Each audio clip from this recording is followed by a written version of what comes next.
most couples, if not all couples, traverse this path where they're having conflict, they're butting heads, they're not coming to an agreement. As you look into those moments, and a lot of you listening to this are now thinking of those moments, or maybe you're in the middle of one of those moments where you go, man, this masculinity and femininity thing, okay, like I'm trying to understand it, but how does that make sense to me right now? If you want to be a masculine man, you have to know who you are. You have to allow yourself to turn towards your feelings in the midst of those circumstances and then integrate them. Integrate them means you take them in, they're no longer a hurdle for you. Now you can actually move forward in your life. In order for you to lead, you have to lead yourself first. And so self-leadership comes down to the principles that we teach inside of HVM, which is have vision. Second part, operate from core values and not your emotions, and stack consistent victories so you build your confidence and your competence and take on greater challenges. Vision, values, victories. If you don't know where you're going, how can you expect your wife to have any type of comfort or safety or security that you know where you're leading her? And so the vision is the most important part.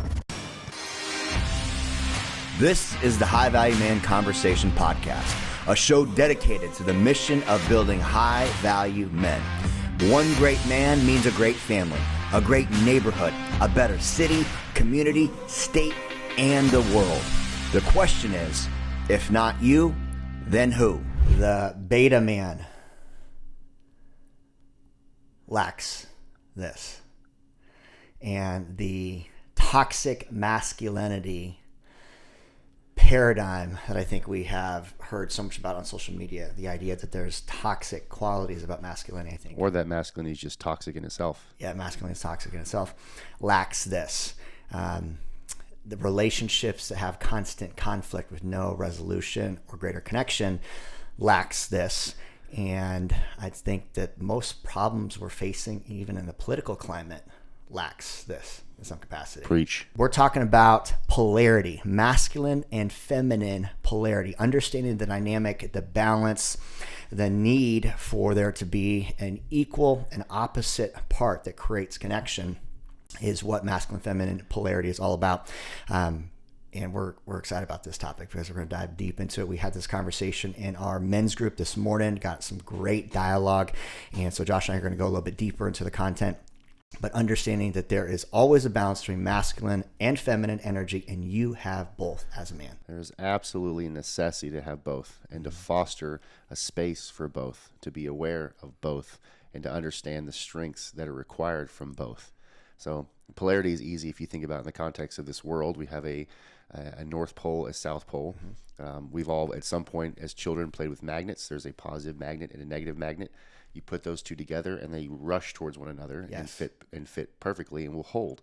Versus you put a positive to a positive or a negative to negative, and not only do they push together, but they push away. Yeah. You can't bring them together. And so masculine and feminine energies and polarities and spirits work exactly the same way. So good. And they operate in every area of our life, and especially inside of romantic relationships. And so we've got to be aware of them.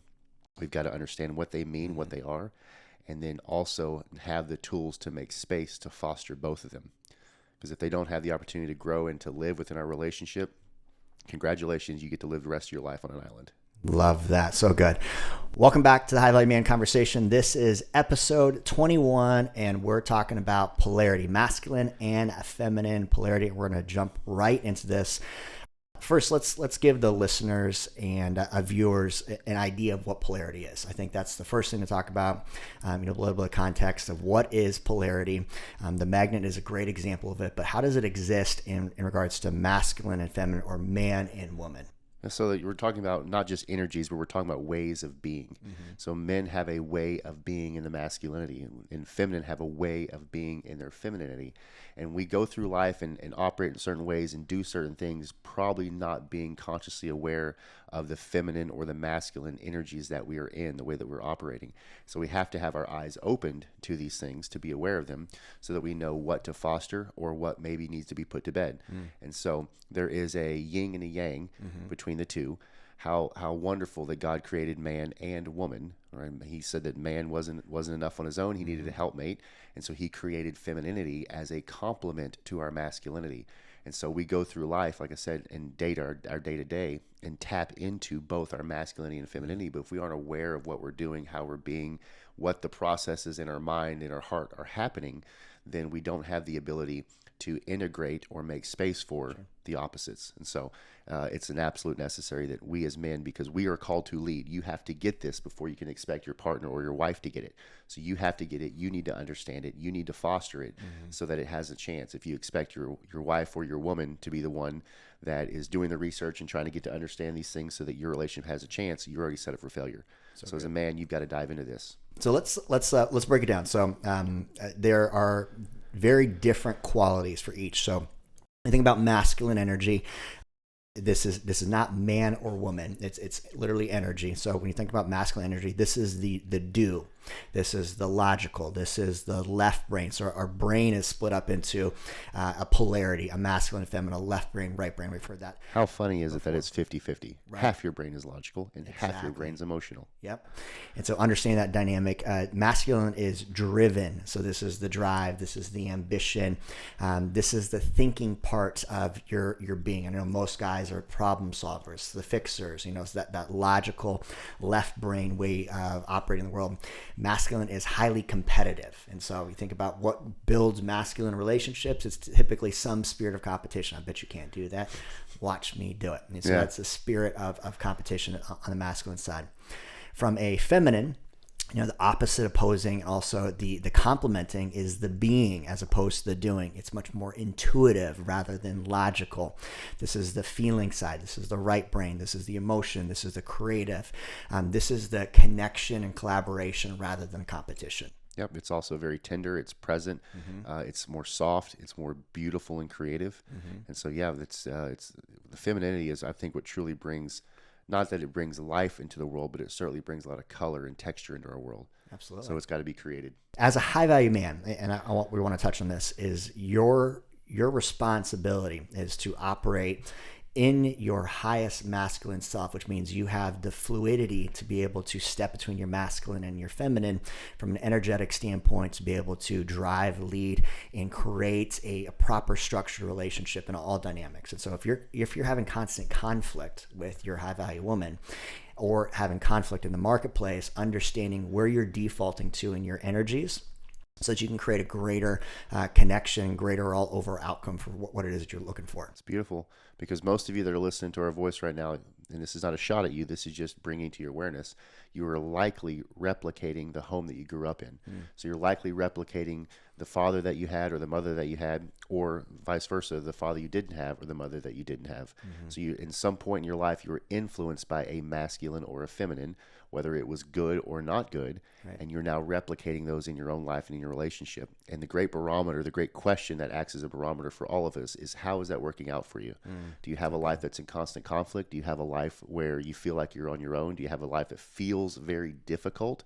Or do you have a life where you know that you have favor on your life? Are you living out a place that others would call peaceful? Do you have high value individuals in your life that want to be a part of your life, people seeking you out? A great barometer is, how's that working out for you? Because I know most of you, again, it's not a shot, but most of you would say, life is very hard. Life is very confusing. I often feel like I'm on my own. Well, if that's you, then this completely applies to you, and you got to take it in. So good. So good. So masculine, feminine, two sides of the exact same coin. Understanding there's always balance between these two. And we are constantly seeking a balance and harmony in our relationships. And I love what Josh brought up in saying that you're mirroring, either consciously or unconsciously, the relationship you're brought up in.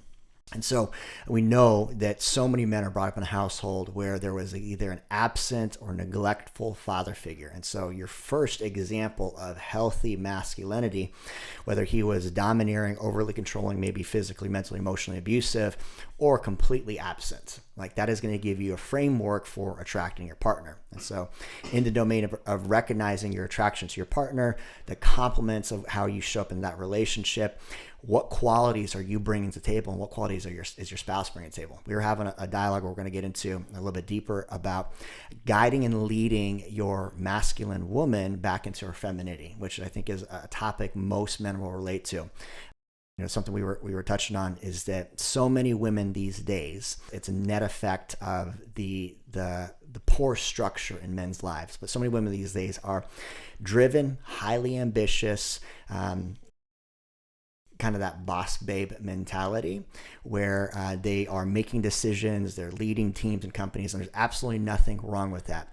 However, if you meet that with another masculine energy, it can obviously create a lot of conflict. And if you don't have a healthy way to resolve it, for one of you to dance between the two energies and to have proper structured masculinity, you're going to have more problems than you're going to have solutions in your relationship. So true. And the masculine woman is more apt to attract the beta man. And so we see these women who are out in the marketplace. And again, it's not that there's anything wrong with women taking dominance in a marketplace or in a family.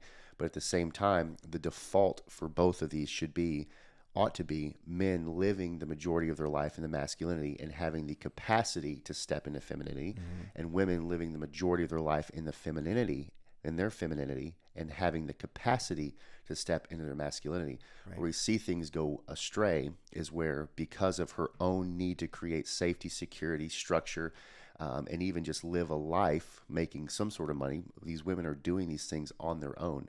So they've been forced to step into these roles. And if you're in that role long enough, it becomes the default. Yeah. So we now see women who are doing really well in the marketplace, or in a place where we hear on social media, like, women don't need men.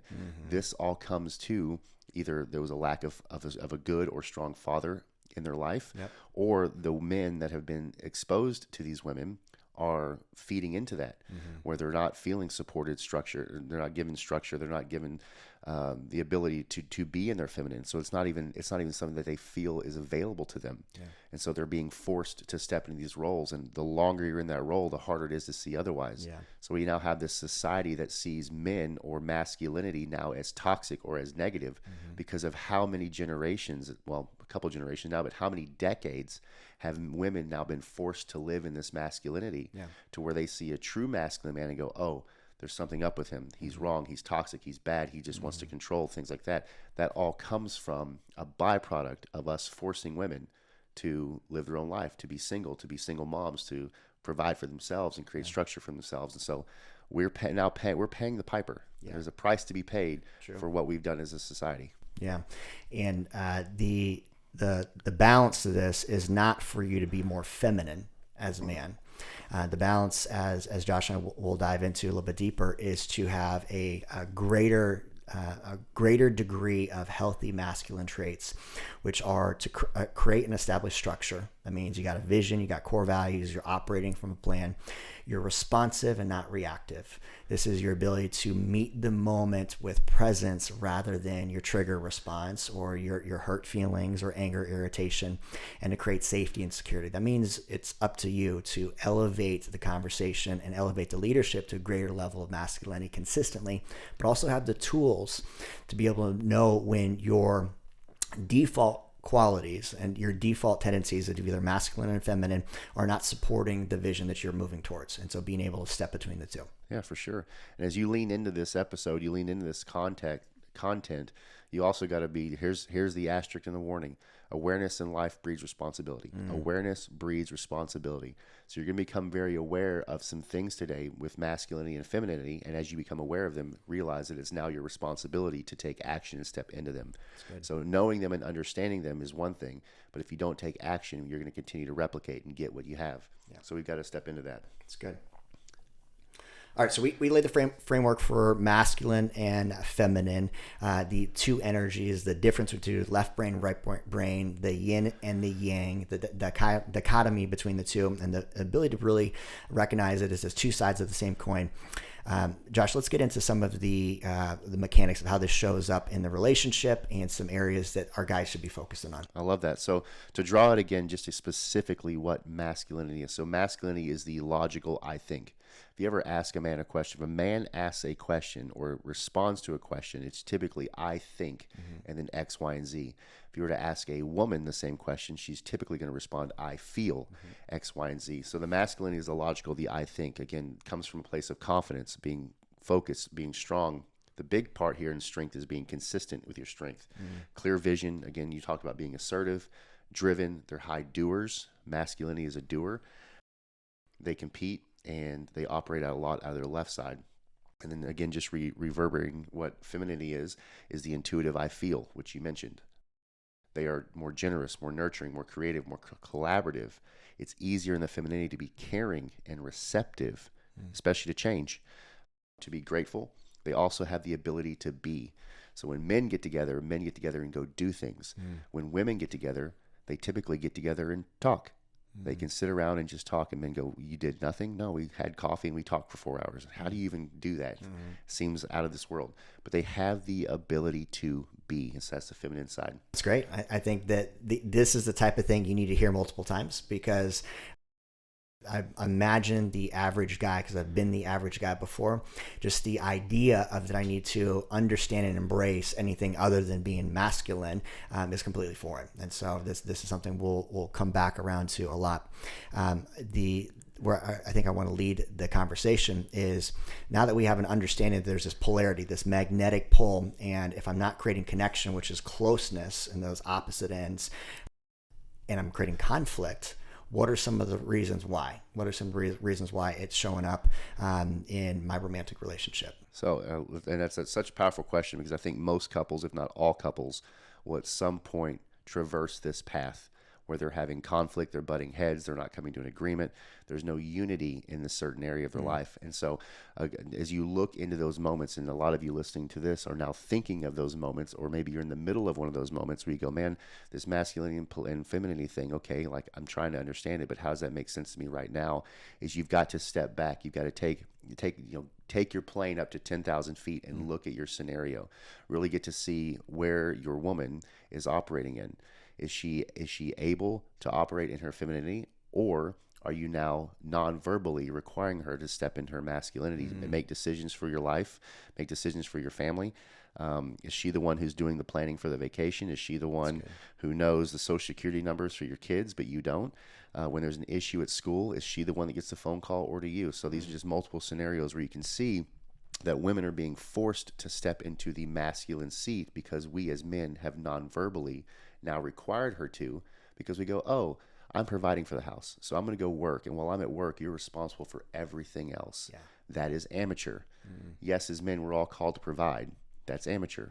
Make it, do something in the marketplace, provide somewhere, create value, and get a check. That's great. You're also responsible for the house that you have. So that's your marriage, your relationship, your children, and how they're being raised, and who is raising them. Because if it's not you, hopefully it's your spouse, a healthy version of your spouse. And if it's not that, then it's probably the school system. The school system's raising your children. We all know where that leads, right? So they're being inundated, indoctrinated with philosophies that do not work and will set them up to live a very painful life.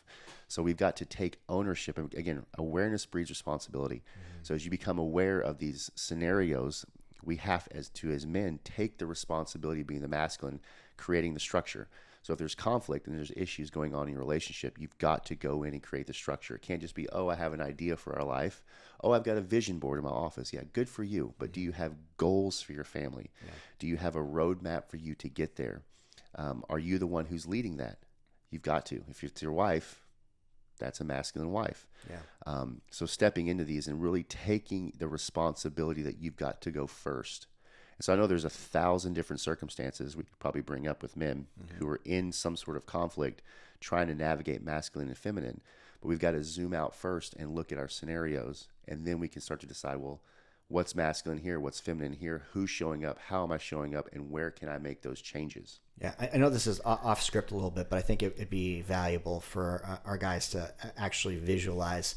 So we were talking about a couple that we know through our circle where the man has abdicated a lot of leadership, and his wife has taken on the role for family planning, discipline, vacations like you shared, visionary finance role.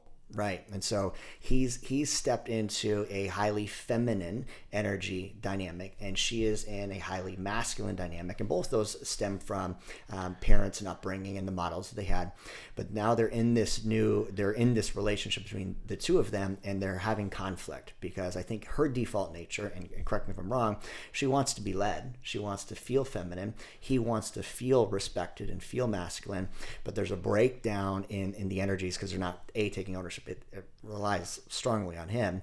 But what are some ways that they can notice that they're in that, first and foremost? What are some red flags that I have abdicated my masculine energy, first and foremost, guys listening? Yeah, so great ways to do that is when it comes to your family and how your family operates. Who created that dynamic? Was it because this is the way your wife wants the kids to be raised, or this is the way that your wife wants the house to roll? Do you go to church because your wife says we're going to go to church? Do you do your finances the way you do because your wife says this is what we're going to do? Is she the decision maker on those things?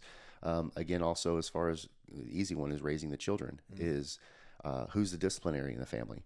Right? Who's the one who says this is who we are? As my last name is Alashua. So as Alashua, I've created who we are as Lashuas. That's part of our visions and values, how we live our life. So it's how we operate is based upon what I say. And yes, it's in an agreement with what my wife desires as well. I didn't steamroll her in those things or just make the decision on my own. But the standards of our life are set by me, which gives Brit the freedom to operate in her femininity. So for men that feel like, well, I'm living my life, but really the decision maker, and that really comes down to is the decision maker in the home happens to be my spouse. Well, you've abdicated all of that decision making, which ought to be yours, right? You're forcing her to step into the role of leading the family, being the creative, making decisions. This is the direction we're going in. This is what's valuable to us. I'm the one raising the kids. I'm the one disciplining the kids. I decide what we eat, where we go to eat, where we go to church, where we live. Are all decisions made by her. You've completely stepped aside in who you are, and you're operating as a beta male. And again, basically, you are designed. The Bible says we're designed to be the head and not the tail. And what you're doing, if that's you, and this pokes you in the right area, that pokes you in an area, then you realizing that you've become the tail of your family. And right, so the person who leads can't lead from the rear. Yeah, that's so good. And so, if that resonates at all, I imagine some of the other clusters that this guy is experiencing is lack of sexual intimacy, right? Borderline non-existent. Yeah. So the reason why masculine and feminine energy is so important, especially in the dynamic of a romantic relationship, is that polarity is needed for attraction. Attraction, you hear opposite attracts. There needs to be a feminine and a masculine. There needs to be a penetrator and a penetrated for there to be a dynamic between two people.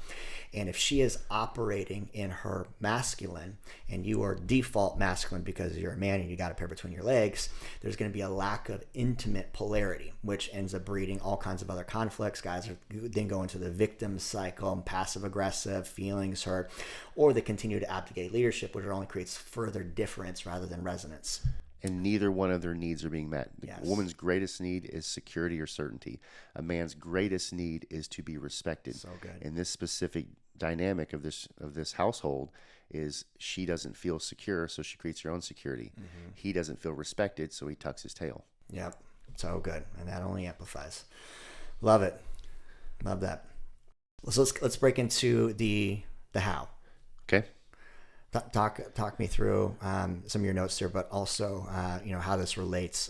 I love that story because I think so many guys can resonate to at some point abdicating leadership and then having I use the word because we're familiar with it, but nagging wife that's trying to drive decision because there's been some type of abdication of leadership, and then we're going to get to the shift of how you reclaim your healthy masculinity and guide her back into her feminine. Great. So part of and you'll know this if you're part of our community, but I'll just give it to you, is part of what makes a high value man is a man that has vision and structure, is a man that has vision and structure, not a family that has vision and structure. A man must first have vision and structure for himself. You can't give the gift of anything that you haven't given yourself first. So that's the gift of presence, the gift of love, the gift of peace. If you don't create that for yourself, you don't have it to give. So you've got to give yourself vision. You've got to give yourself structure. And typically this is for the man, hopefully, that is single, that's figuring out his life, can understand and get this right before he gets into a relationship. If that's not you and you're already in a relationship, guess what? I'm not going to shoot your balloon down right now because you still have the ability to do this. If there's breath in your lungs, then there's an opportunity for you to change and grow into the high value man. So vision and structure are number one for yourself. And then once you have created those, you can step into your family dynamic and begin to create it there. So vision and structure are first. Second to that is atmosphere. So we've got to create an atmosphere of safety, security, protection, and emotional availability. And so what that means is if you have a woman operating in her masculine and you roll in after listening to this podcast on your way home from work and decide you're lay going to down be, the hammer. I'm the masculine, I'm taking, we'll see how that works out for you. It can't. So if you have a masculine scenario in your home, the way that you show up more masculine than that is by creating an atmosphere of safety and security. What that means is a woman in her masculinity is still shakeable. A man in his utmost masculinity is unshakable. That doesn't mean you're emotionless. It means you're consistent. So I can trust that you're going to show up and be who you say that you are. That's consistency. So great masculine structure, even over a masculine woman's structure, creates an atmosphere of her to be safe. And when she feels safe, that gives her the ability to then step into femininity. Femininity is that creative, tender, present, loving self. So she can still, again, going back to what we said at the beginning, is her default needs to be operating the majority of her life in her femininity and have the ability to step into masculinity versus requiring her to live in her masculinity and stealing her or robbing her of her femininity. So vision and structure are key elements of masculinity, but also creating an atmosphere of safety, security, protection, and emotional availability so that your spouse can then be present, tender, nurturing, fun, playful, sweet, sexual, and even available.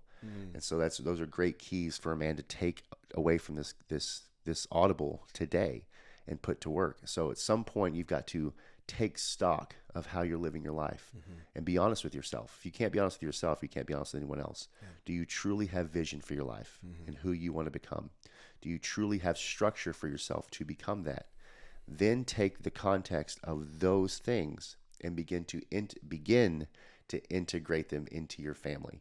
Right, that's done through family meetings. That's done through financial dates. That's done through Brittany and I at the beginning of every single year do a getaway where we plan out our year and we talk about these things, the structure, the vision, and where we want to go to in a given year. Don't have to wait for New Year's. Make a date a week from now for you and your spouse to be away from each other and decide who you're going to become as a family. That is the structure, and she needs to hear that from you. She needs you to be the one that steps out and creates that time space. And come with a game plan of what you're going to cover. So that's, again, that's structure and that's vision. This reminds me of just a side story of my own. It's like 12 years ago, I was in a business relationship in the restaurant world where I was franchising and things like that. And a high doer as a man, as I was out there doing these things for this relationship that I had, this partner that I had. And Britt from the very beginning was telling me, I don't trust this guy. Everything about him just doesn't line up. And I wrote it off. I wrote it off as in, like, listen, he's going to do the things that he's saying. We're going to see the fruit of our efforts here at some point. And to give you a very, very long story short, is she was right. She was right as in her femininity had recognized the issues in this partnership that my masculinity was willing to overlook. And so I went several years in this relationship.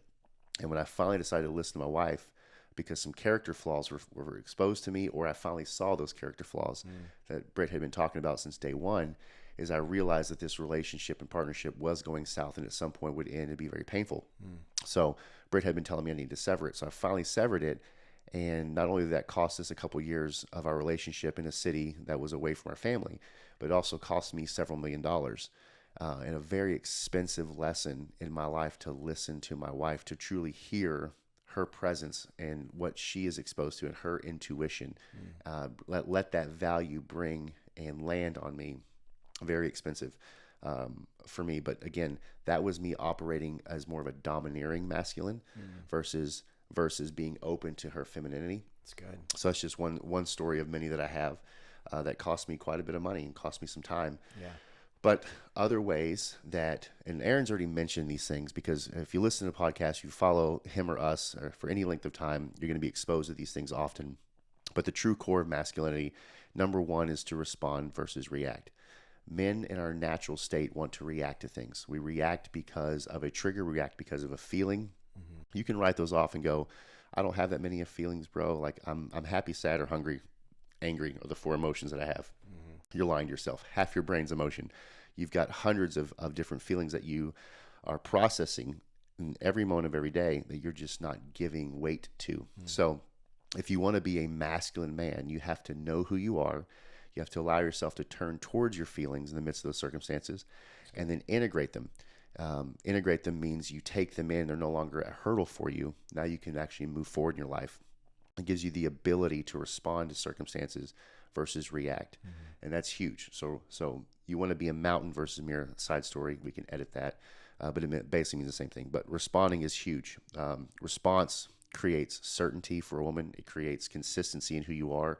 If I know you're not going to fly off the handle because something happened in your life, you're actually going to be present and talk to me about it. Yeah. That's a great response.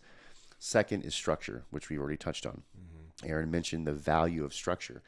Structure is you have to provide vision, provision, and protection for your family. Protection is not just physical. It's physical, emotional, intellectual, and spiritual protection. Yeah. So you're creating space, this atmosphere that we talked about earlier, for these things to be fostered. And so vision, protection, and provision are the structure that a masculine man provides for his family. I love that. And I'm going to summarize all this because if you're a guy like me, you're knucklehead sometimes. As we all raise our hands. Yeah. And so simplicity will allow you to really take this in and actually do some action with it. It comes down to self-leadership. You know, for in order for you to lead a masculine or a feminine woman, lead anybody in any capacity, you have to lead yourself first. And so self-leadership comes down to the principles that we teach inside of HVM, which is have vision. Second part, operate from core values and not your emotions, and stack consistent victories so you build your confidence and your competence and take on greater challenges. Vision, values, victories, that's the framework. If you don't know where you're going, how can you expect your wife to have any type of comfort or safety or security that you know where you're leading her? And so the vision is the most important part. The values allow you to elevate above the emotions and make decisions and pre-decisions based on who you say you are and identity. And the victories fuel that masculine part of us that needs to feel accomplished in doing, competing, achieving, pursuing. And all these are internal operations so that you can create external outcomes that you want. I love that. And what I hear in the context of what you're saying, Aaron, is and take this, and if you walk away with one or two things, make this one of them, that you've got to know, men, that the who that you are is far more important than the what that you do. So men can get because we're doers, we can get so locked in on this is right or wrong. This is the way that I am. These are the things that I do, that becomes the focal point. If the what that you do is a focal point, the who that you are becomes defaults. So you're living a life that's truly by default, versus through self-leadership by vision and values and stacking wins, you're actually going to manipulate for the positive the who that you are.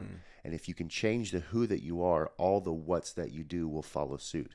So that's how you become the head of yourself. That's how you become the head of your family, is you've got to be focused on the who that you are versus the what's that you do. Again, the what's that you do are nothing more than an outcome. So we teach what we understand, but we replicate who we are. That's good. Which you said before. So we've got to understand who we are, who we're going to become, understand what masculinity truly is, the beauty that is femininity, that we have the ability and the necessity to go there when it's necessary, but to truly be focused on the who's that we are so that the what's can follow suit. It's good. Love that. Beautiful. All right. I want to, I know we got some more notes to go through, but I want to tee up a question is that I imagine a lot of our guys have thought about at some point. How do I lead my woman, if she's in her masculine, back into her feminine energy? Because we want that. We want the loving, nurturing, caring, gentle, just the softness that is the feminine, the ability to flow. We want the respect. That is the number one need for men. And she wants safety and security. So say she's been operating her masculine. She's an employer or employee or an entrepreneur. She's driven. She's ambitious. She's making decisions all day long. Then she comes home and she's making decisions in the household as well. And so she's stuck in that energy.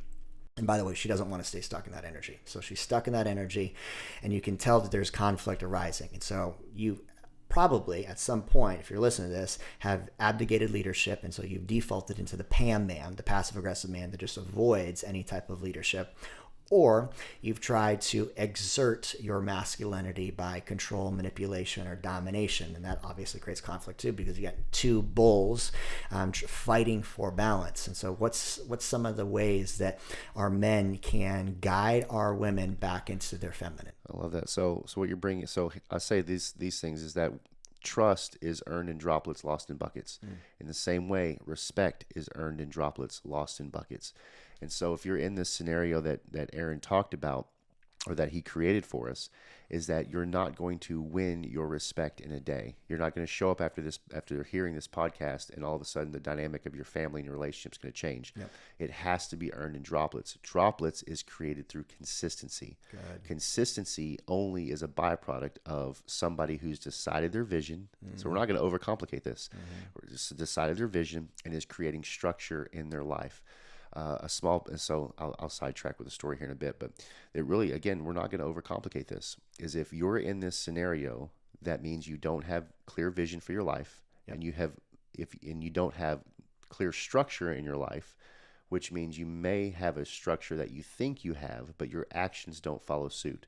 Don't let your mouth write a check that your tail can't cash. So good. Right? So vision is huge. Structure is huge. You've got to say things and follow through with them. That will start to earn you some droplets of respect. Start to do those around the house through small acts. In time, you'll be able to take back some of the masculinity that you have now forced your wife to stand in. She's not going to show up today and you say, hey, listen, honey, I'm going to change who I am, and tomorrow she's going to be fully feminine. It's just not going to happen. But what you can do is small things around the house to show that you are who you say that you are. Take out the trash before being asked. Start putting the kids to bed instead of making her do it. Maybe spend some time making a lunch or a dinner for your family. Without being asked. Schedule your own date night and your daycare if you need that for your family. Don't leave that on her.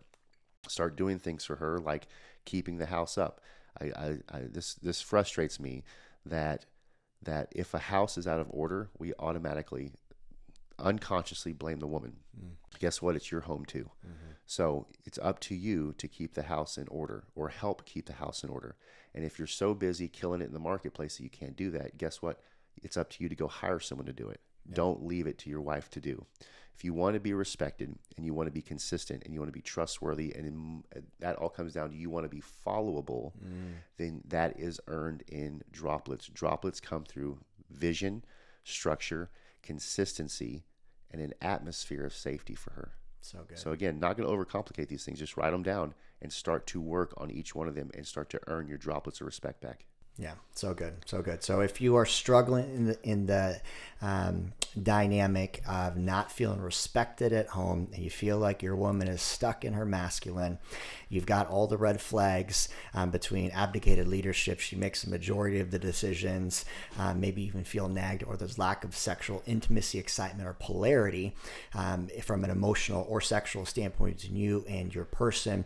What Josh is giving you is the framework for you to reclaim your healthy masculine, understand the dynamic that you guys are both living in, and to start to take control. And that comes down to clarity of vision, creating structure for your life, for your feelings, having core values, stacking victories, and being the consistent high value man that she can love and respect, admire, and follow. So true.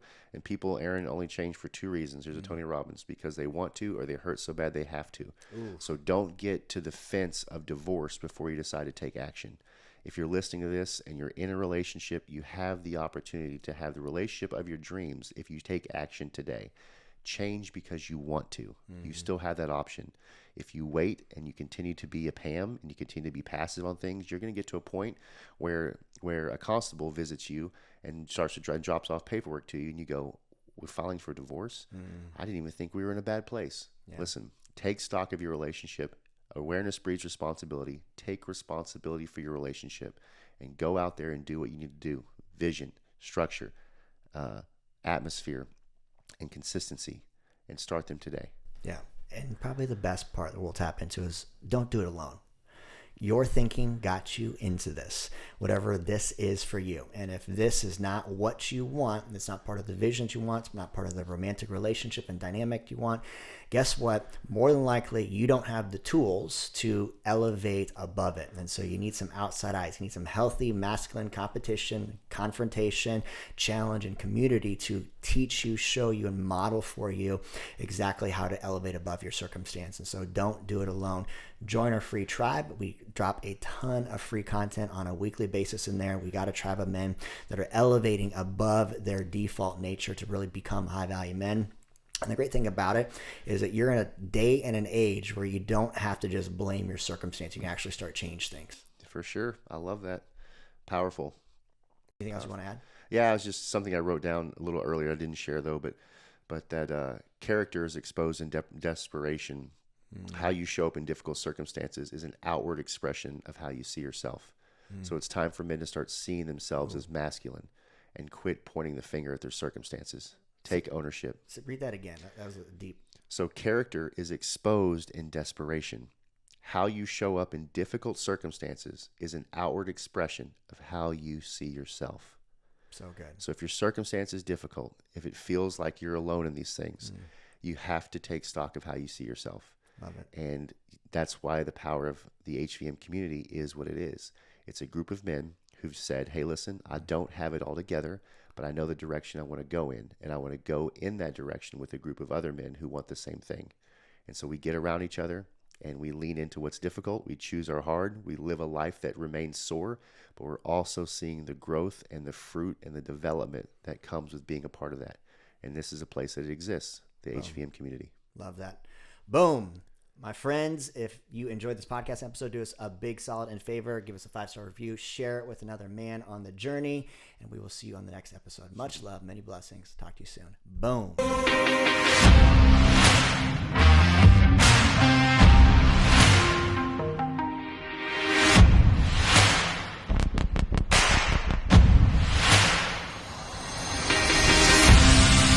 Get off the podcast. Get back to the fucking mental lab.